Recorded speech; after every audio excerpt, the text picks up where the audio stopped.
Sox fans, not sure if I'm starting too early or too late. It seems like I don't really know my cues anymore here with, what's this thing called? StreamYard. Hey, StreamYard, the duck's gone, but my inability to run a podcast remains. It's number 44, Sox Pop on the farm with Darren Black. He's back. We're off for a week. It seems like, boy, we're trying to do every week, but man, we've pretty much still been every other week. Last year was all me. I totally blew it.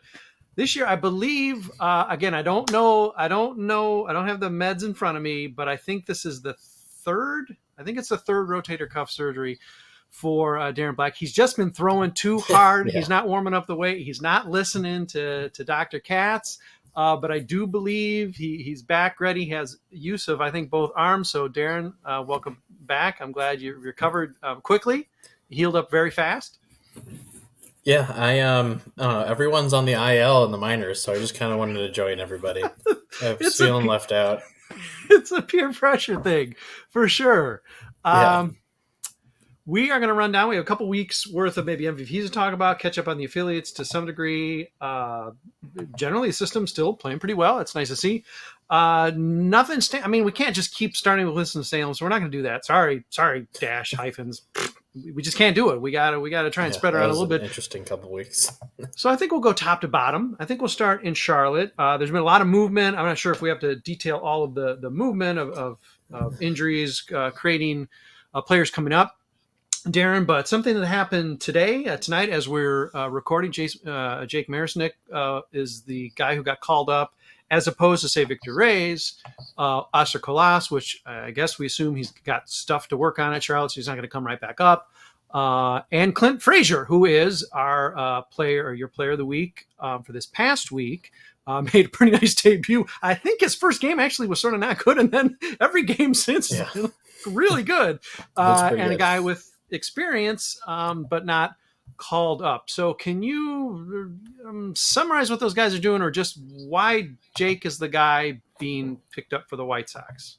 Yeah. So if they were down another bat, in the outfield, a guy that actually has a worthwhile bat that they lost, I think it probably would have been Clint Frazier, because he's really bad in the outfield. I know that saying an outfielder that plays bad is kind of might be an improvement for over some people on the White Sox currently, but he's still just bad. So Jake Marisnick, he's hitting the ball fine right now. There's just not the power that you see from Reyes or Victor Reyes or obviously Clint Frazier in his first week. But Jake Marisnick actually can play center, obviously left and a bit of right. Has a fine arm, better speed than the two guys that we just talked about previously, Reyes and Frazier. So I think that's probably why. Just he'll be a guy off the bench. And you don't want to kind of bring up another bat only guy on the bench with several bat onlys right now.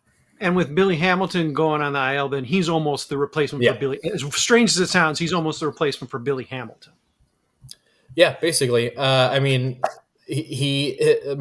is 8 for 9 in stolen base attempts, so obviously it won't be as fun as Billy Hamilton on the base pass, but he is competent on the base pass, which again is an improvement over several people for sure that also play outfield for sure. Currently in the majors, but you can just drag the whole roster. Really, it doesn't have to be outfield. But so I just along those lines, I think that makes sense. And once you send a guy down like Oscar Colás for the first time, I think you kind of got to let him ride it and make him feel better about it. Well, I'm sure we'll see him again this year, but they clearly think Colás, just work on yourself. You might be a better player than Lenin Sosa eventually. So we go figure it out, please. And he has been doing pretty well in Charlotte for what it's worth. But I think the Marisnick thing is fine. Not anything to be excited about, but it's Well, that's sort of the theme of the season. Darren maybe is completely gone. All right, we're gonna see if he comes back. Oh, he's coming right back. Boy, this is exciting. All right, we'll get him back. All right. Hey, listen. I'm not saying he's taking strong meds, but he just need to go pop a couple Advil. It's all right, I No. goaded him into doing that thing with his arm, and now look, it's sore again. I'm sorry, Darren. I left you the bait there, and you took it. I'm sorry. All right. Well, let's hear another piece of news, because this is a news flash breaking news podcast. We're not like trying to make up for 2 weeks. We're just talking about today. But another thing we sort of learned through, I don't want to say is a Fegan tweet, but I mean it was something I guess the White Sox let out as a statement the intuitive take on Davis Martin's injury is that it could be actually pretty significant. Davis was having a really nice start to his season. He seemed to really solidify, even with Cristian Mena nipping at his heels, seemed to really solidify that sort of number 6 starter, whatever the heck that means, on this team, on this roster. And it seems like now, without getting too ahead of ourselves, it could be some really rough news for Davis. Any insight there, Darren? Yeah. Well, for some reason, the White Sox don't really tell you exactly what's wrong with guys on the IL from time to time. I'm not really sure what's wrong with Norge Vera right now. We just kind of assume it's a lat issue because that's what he had last year. Always had, yeah. But so obviously Davis Martin, when you hear forearm injury from a pitcher in his pitching arm, that's not great. Yeah. Especially for a guy that was throwing as many breaking balls as he does with the slider. That torque on that elbow, probably not fantastic. He was placed on the IL, I think, 2 weeks ago, but he hadn't made a start for about a week and a half prior to that. I remember one of the weekly updates, it was like, did not pitch last week, but he was on the active roster. There's no other news, just didn't pitch. And then the next week, it was like, on the IL. I was like, I don't remember seeing this. But forearm strain, which, at that point, you put TBD when you're going to see him again. You could maybe not see him this year. Yeah. The last forearm strain we saw was Matt Foster, and didn't really hear anything about him, and he had Tommy John surgery. Yeah. So it could happen here, which would bring up Cristian Mena pretty quickly into that role of, hey, if we need a starter to get in some innings somehow, then that's kind of your guy. Yeah. Let's just touch on him because he's with the White Sox now. Okay, I mean this is called On the Farm, so we're not allowed to talk about the White Sox, Darren. I don't know if you knew those bylaws, but Carlos Pérez, a guy who I'm not even sure if he's definitely not been hitting at the top level on the Charlotte roster, but he has been thumping the ball. I'm not sure if he's just a home run or bust. I don't have his line in front of me. I know his offense has at least been good from the power game. And he was sort of a curious call up. I guess it just indicates that Yasmani once again is nicked up and can't really catch. But he's a guy whose power bat has not gone to sleep. I'm not sure if that speaks well or speaks at all to the rest of his game. He's just the next guy up, I guess, to catch, but it's certainly not without merit. Yeah, no, I mean, he definitely deserved it. He plays the catching position okay. Maybe better than Sebi, but kind of pulling like hairs at that point. Since it seems like some pitchers do really like Sebi behind the plate. But Perez, when you do think of like homer only guys, because that is what he is. He doesn't walk a ton, but you kind of expect a guy that hits a ton of homers, strikes out 30% of the time, but he gets the bat on the ball like a really good rate, which I think was just a-okay thing for a pinch hitter to have, a guy on your bench that if you need to get someone over, even if it's just a sac fly, then Carlos Pérez seems like that's the guy. He only struck out like 11% or under 10% last year, and it is up a bit this year to 12.5, but still that's really low and probably the lowest in the system of anybody that's kind of worth anything for the White Sox right now. So he definitely deserves it. I don't know if I would have chosen if I would have kept him on there at this point, because I think Grandal has caught again already since Carlos Pérez was up.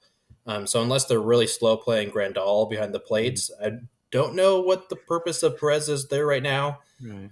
But he definitely deserves ample opportunity.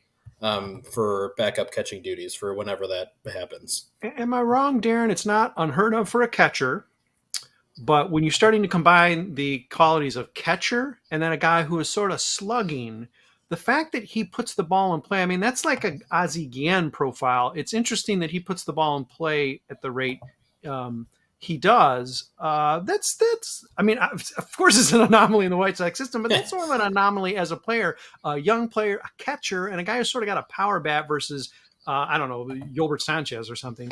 That sort of makes him stand out, right? I mean, I think you sort of just said it's that. really But that weird. Yeah. Yeah, it's really weird because he is also really slow. So you don't really think about just slow guys like Right. that. He does get a ton of doubles just off the wall, but he hits the crap out of the ball when he's with Charlotte. Mm-hmm. Now, there was a big jump in power when he got to the much easier Yeah. ballpark. So he has like a 282 AAA ISO. That's not the player he is, and Mm-hmm. it'll be for sure under 200 if he Mm-hmm. ever got a decent amount of run in the majors. Mm-hmm. But just his profile of just getting anything on his bat is fantastic for a team that really struggles with strikeouts, especially in their bench bats. Their bench bats have pretty high strikeout rates.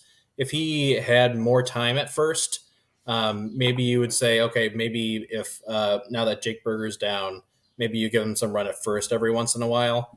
When it's with a lefty pitcher when you don't want Sheets to play, I think that would have been perfectly fine for him to do. But definitely a really weird batting profile because he's never going to have a great WRC plus because he doesn't walk, but he's just going to put the ball in play, which is something that you can find worthwhile value over 30 days, 90 days just off the bench even. Yeah. All right, before we get to our break and some real exciting players to talk about again at Winston-Salem, we are going to stop briefly in Birmingham. We don't have a lot to talk about. 2 weeks ago, it was what's his name? Taylor. I want to call him Travis. Taylor Snyder was there. He's a guy who's a veteran, so hey, he should probably be matching at AA. We're gonna skip past him. We're gonna force him to be someone we talk about by continuing to mash, and then we have no choice but to talk about Taylor Snyder. But we do have to talk about Cristian Mena because, as you pointed out in this latest weekly update, and probably every week at this point, this guy is just pitching stratospherically good. You don't want to get too jacked about it because it's like, oh no, don't just, you want to know the right amount to push him. But it's like, this is a guy who is, I mean, he is nipping at the heels not only of Charlotte, but maybe even Chicago. And whether the White Sox would ever do that remains to be seen. But this guy, I think, as you put it in this week's update, I mean, he is basically doing, this is like the perfect season for him so far.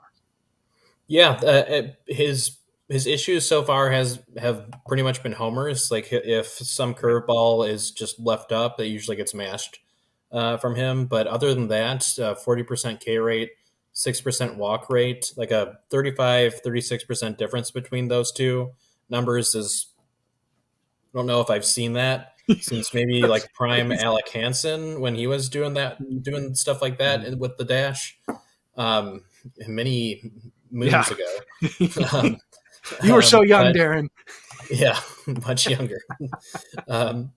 But yeah, I mean, he looks really, really good at AA. Again, can't mention it enough. He is just 20, so I'm not sure how quickly he's going to move. I can't remember if it was this one or the last one. I think I had brought him up 2 straight times for the Barons. The Davis Martin was mid-20s when he was pulled from the Barons to go quickly with the Knights and then straight to the majors. I'm not sure if they'll do that with a 20-year-old.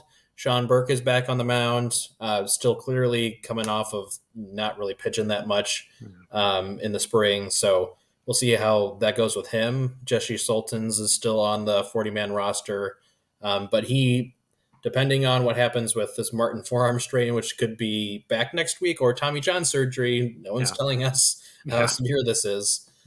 He should definitely get some run, just talent-wise, in my opinion. If there is a huge drop-off from one of the pitchers, or if someone's got to go on a 15, 16-day IL, that's when I think you bring Cristian Mena and say, goodbye to whatever you can DFA Jake Marisnick, I Yeah, guess, yeah, to get Cristian Mena up there, yeah. because he's clearly the sixth best pitcher in the organization at this point, starting pitcher. I mean, he's got to run at this point now because we're going a season plus. I mean, it's been at least a couple seasons since he had struggled, and that was way back in, I don't know, Arizona or whatever. That I can't think of a starting pitching run. I mean, I'm missing it, so you'll correct me and laugh at me, but I can't think of a starting pitching run that we've had like this, excepting Nori Vera's DSL, whatever, and that was still whatever 20 innings. So I mean, this is a run that we have not seen recently. I mean, you don't want to get too hyped, but this is exciting, and you root for the kid, and you just hope, all right, come on, sustain it to Charlotte, sustain it to Chicago, and I mean, who knows? I mean, we may really have a star in our hands.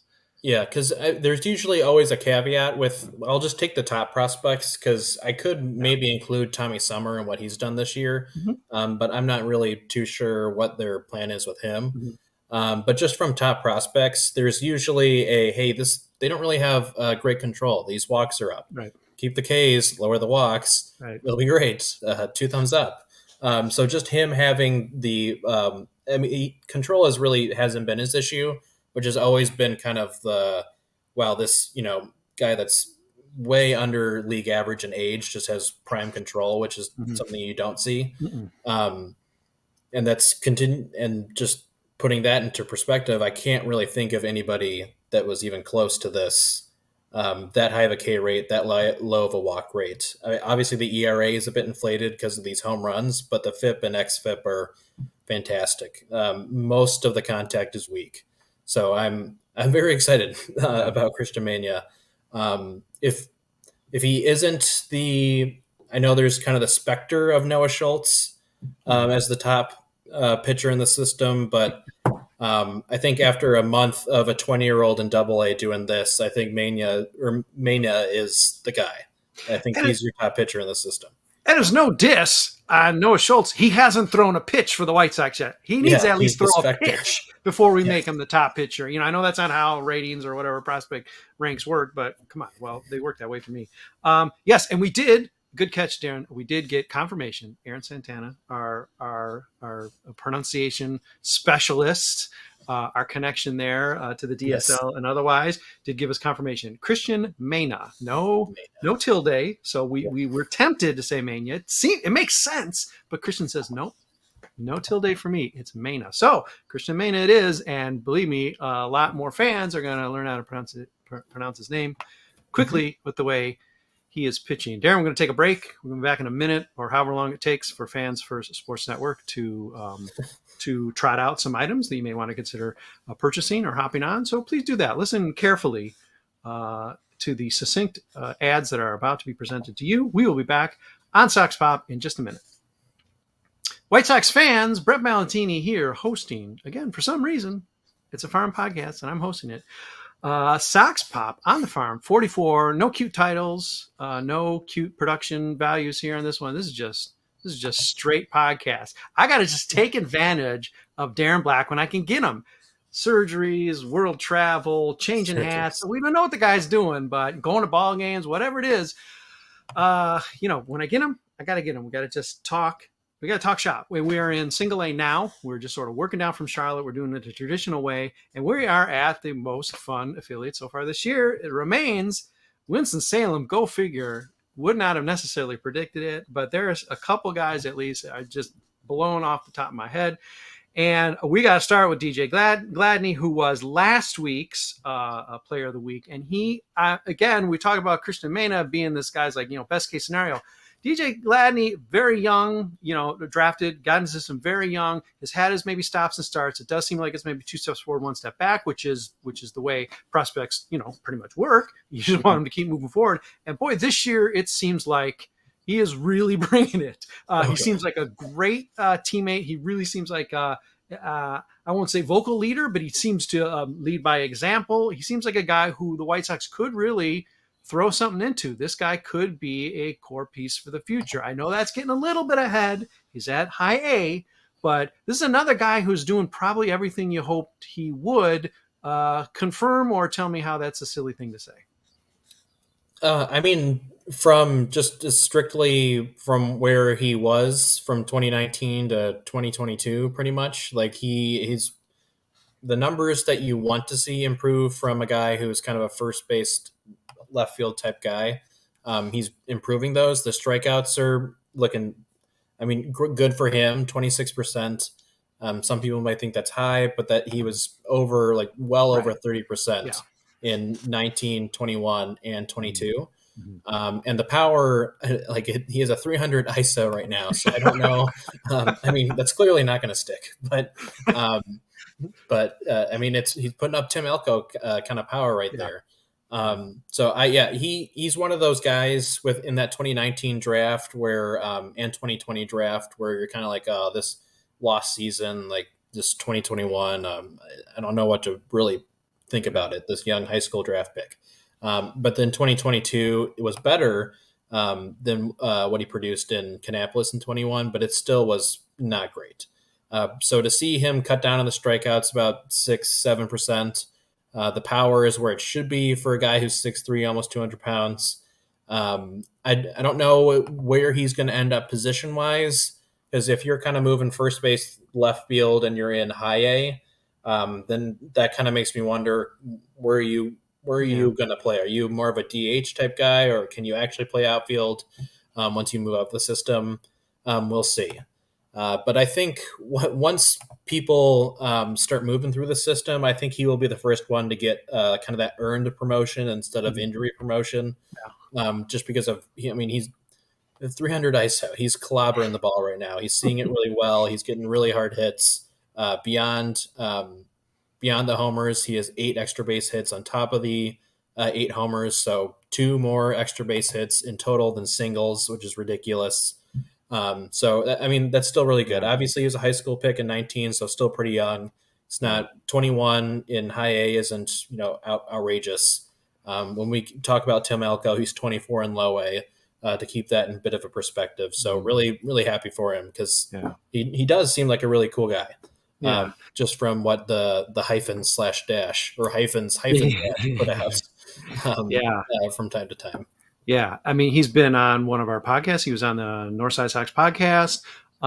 He intuiting perhaps too much here. He seems like a guy that once he gets a little bit, maybe could have a little issue with confidence, and once he gets a little confidence beneath him, oh boy, you just wonder, where he could end up. He's definitely playing with confidence now. Birmingham. So, definitely a lot of confidence. But he was in Project Birmingham. Definitely not one of the more highly rated prospects, a part of that, but the organization thought well enough of him and his 21 season improvement or 22 season improvements to say, hey, let's get you some looks with the top player development brass, if those are a thing for the Sox.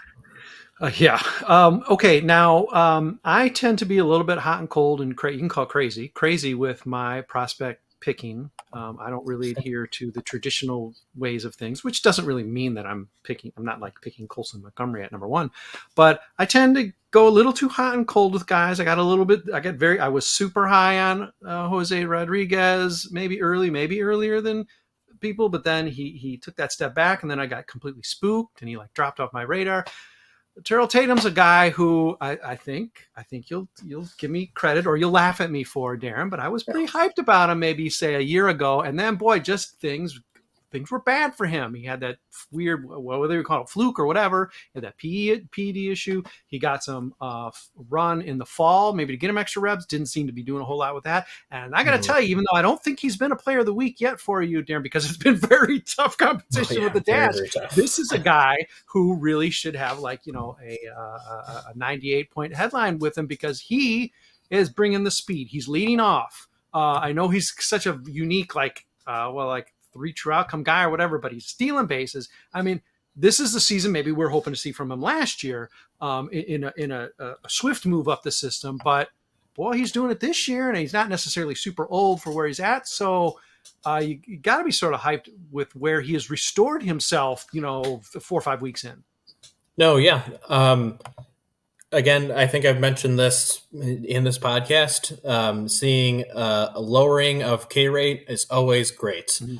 It's been one of the reasons why you were more ahead of him last season than I was, even before the amphetamine suspension. Was I was just like, well, he's striking out, 30% of the time Reasonable. in low A and high A. Like, let's maybe wait. Like, I know he was walking also at literally the same 30% Yeah. clip. But And it was polite, that's Darren. You didn't just call me dumb. It was polite. You said like, here, I'll yeah. cite a stat, Like, and let's just kind that's of the wait and parenthetical. But yeah, yeah. And this was a real bummer, the suspension, because we could have yeah. probably seen what he's doing right now, maybe in continuing with the dash, or maybe even in Double A, part of Project Birmingham or whatever, and see his improvements as it went on. Because the K rate is much better than it was last year, much better than it was in his really limited 2021 out of college. I mean, his power, it does say 190 ISO, but I think it's really just more his speed of turning clear singles Yeah. and maybe some not fantastic outfielding in high A into doubles. Yeah. But he gets on base even like irregardless. Like a fifth of the time he's getting on base just walks. And he's only striking out 5.5% higher than that, which is, I don't know how that will continue it as he moves up, but he clearly is patient. The when he does swing, maybe he just swings and misses too much. I don't know if he has trouble in the zone or if it's like a 2-2 count and he just kind of gets antsy. And then earlier he's much more patient. Not entirely sure, but he just gets on base. He's got a 46% on base percentage right now, which is really good, Yeah. and he's really great on the bases as well. They do have similar rules in high A as MLB, so it's not the old rules. So take into account these are like the 200th best catchers in baseball. So take into account that arm and kind of that pop time. But he's 13 of 15 and still on bases. So Mhm. I'm now pretty excited for him.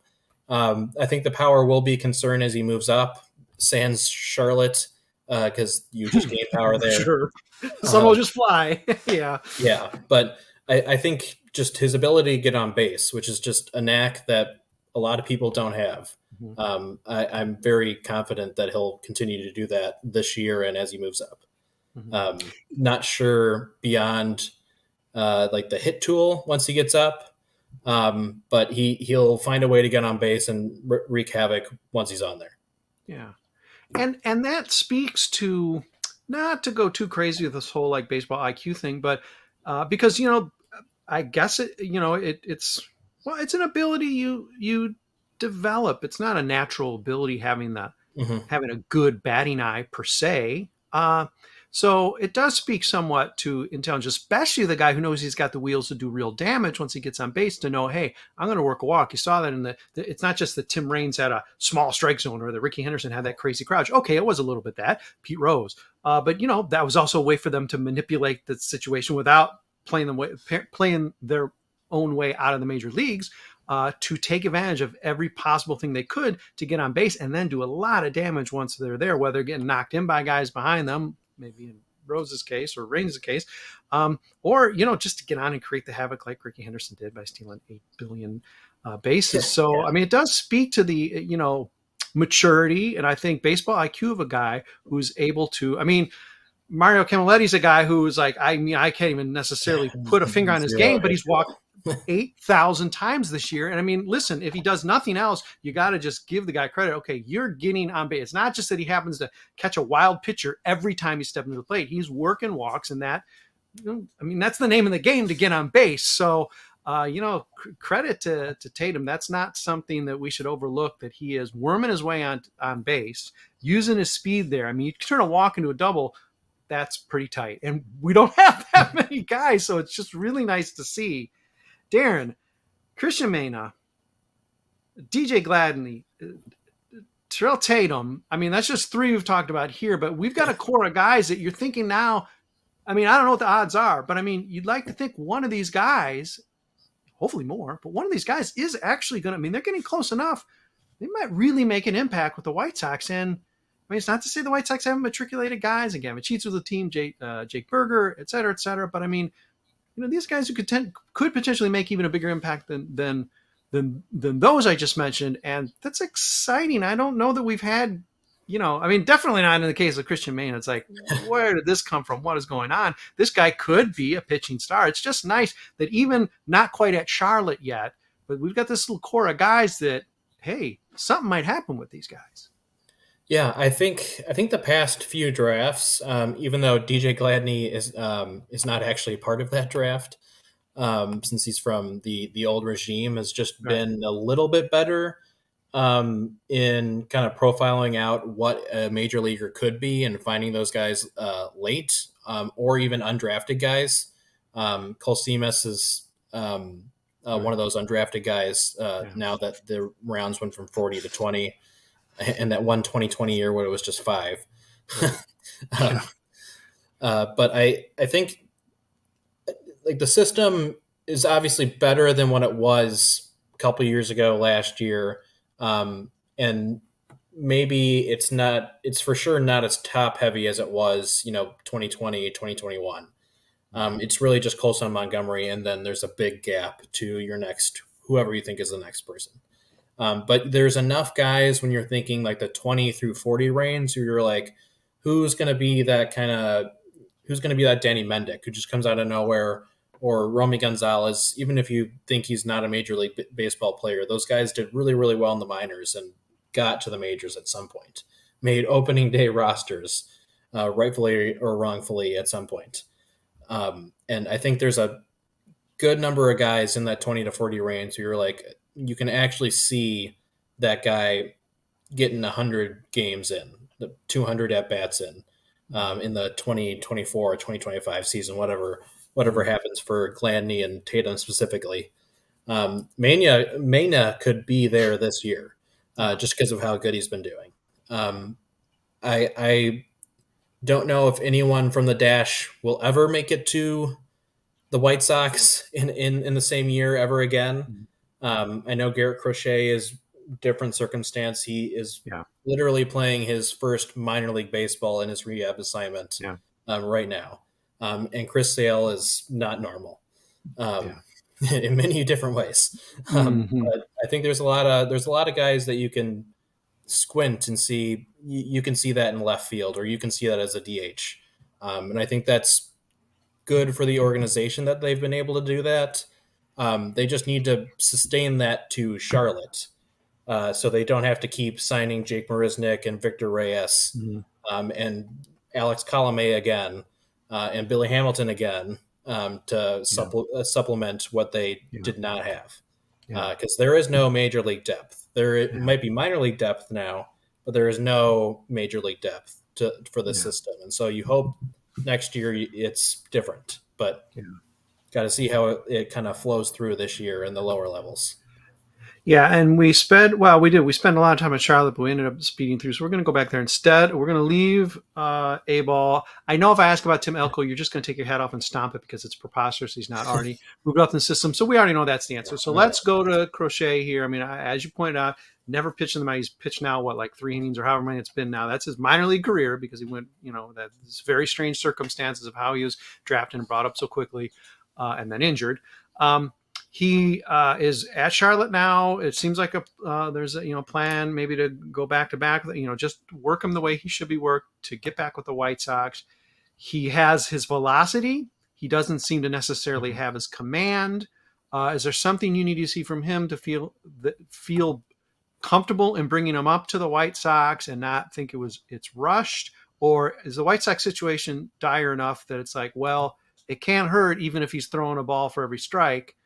At this point, I mean, I do want them to be careful because he is a guy that didn't pitch at all last season, and I do just kind of worry about those guys coming back too quickly, especially when even if it's just he goes out and sees the minimum 3 batters. That's scary for a guy that throws 99 and a slider and looks like that. Like we all thought Chris Sale would break, and he never did for the Sox, for the White Sox.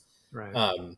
and then Garrett Crochet did just in his like 60th inning or Yeah, whatever it was. yeah, Um, so I do want them to be careful in that respect. The control issues are notable, just because you did see them crop up in 2021 from time to time. He would not really establish his fastball or his slider early in the count very well, and would kind of just try to use it basically as a sweeper. And people would maybe not just swing at it that often.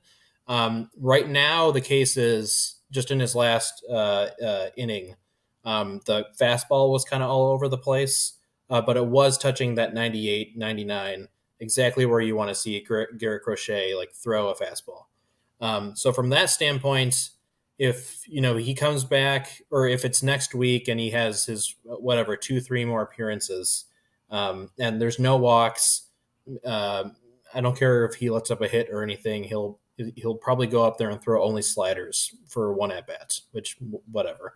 But if he actually looks good, keeps throwing keeps hitting 99 even in the back to backs, then I'd say next week you gotta get him up, because they're losing right now, 7-1, pretty badly. But surprisingly, they're only 6.5 out, so they can't just stop. They have to win, and they have no good lefties. yeah. They all suck, and he's a lefty, so you need to get him up there, as long as he's comfortable, and the control issues kind of start to die down.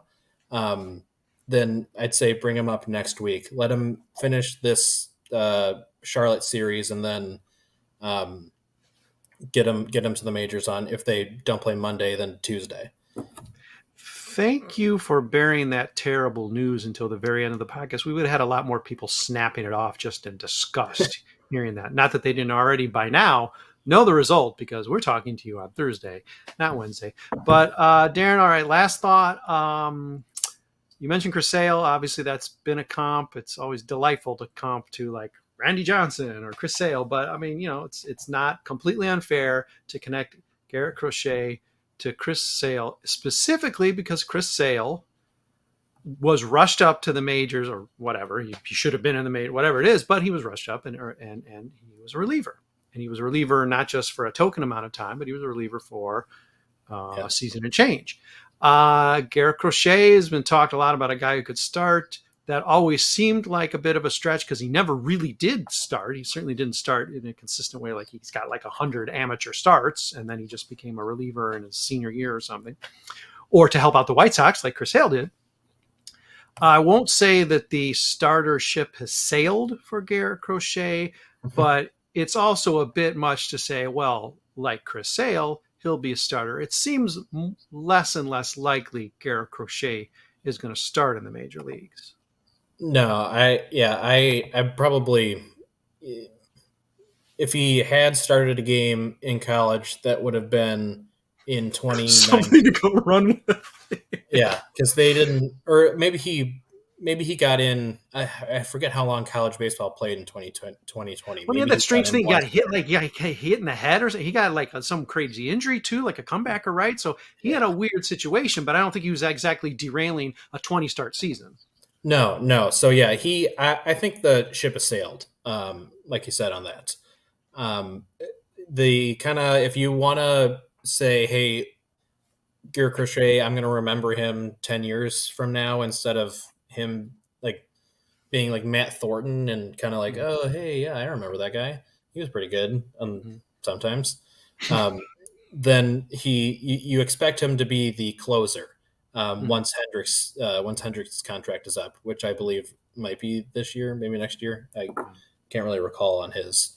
But I think that's best case scenario, is he's your everyday, or not everyday, but when needed closer. And I don't really see him ever getting a start in professional baseball. Because if he did, you would probably have to send him down to the minors to have him work through a third pitch, which he clearly didn't have in his, 2/3 of a season or however long it was. So yeah, I don't think he'll be a starter. Yeah, I mean, if he had amazing endurance, then you might say, okay, he could even be like that bulk guy. He could be a Josh Hader or something, Yeah. at least on the field. But he hasn't necessarily even flashed that, and that's not just because of injury. He just hasn't necessarily flashed that endurance. I mean, that's maybe not out of the question, but certainly starting expecting 5 innings from a guy who, yeah, no. And Darren, just so you know, it comes down next year to whether or not the White Sox want to pay Liam Hendricks his, whatever it is, $18 million in very tiny little bites for the rest of Jerry Reinsdorf and all his heirs' life, or if they just want to pay that all in one fell swoop next season. I do think they have that option. They're going to pay him money either way, but whether it's going to be in a big bulk to be the closer or go away, Liam, we love you, but here, just take this parting gift of a wallet filled with $1 million every Christmas for whatever, 20 years, it is their choice. So we'll see what choice they make. The White Sox don't have a lot of players, so I'm guessing that unless we lose 110 games this year, there will still be need for a closer and Liam Hendricks. So, but right now, as you just pointed out with the 7-1 game, all of that is up in the air.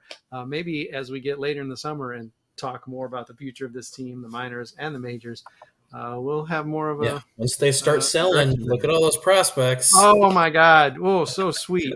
My good. Sorry, Terrell Tatum. You got buried again because of all those the prospect haul that Lucas Giolito bred in. Anyway, on that positive note, we will wind up this Sox Pop on the Farm 44. We do try to promise. I mean, again, surgery's pending. We will try to promise I'll try to keep my arm healthy and not have to go under the knife, so that maybe next week we can do 45. If not, hey, a couple weeks. You guys, we did 2 weeks in one session here, so we're not missing a lot of screaming headlines. So either way, we hope to see you again maybe early next week. Darren, stay healthy, stay away from the knife. I look forward to your next hat next week. But thanks everybody for listening. Thanks for catching us up on everything, Darren, and all the tireless work you do for Southside Sox with our minors coverage. And I'll try to come up with some good questions for next week too. Thanks for doing this.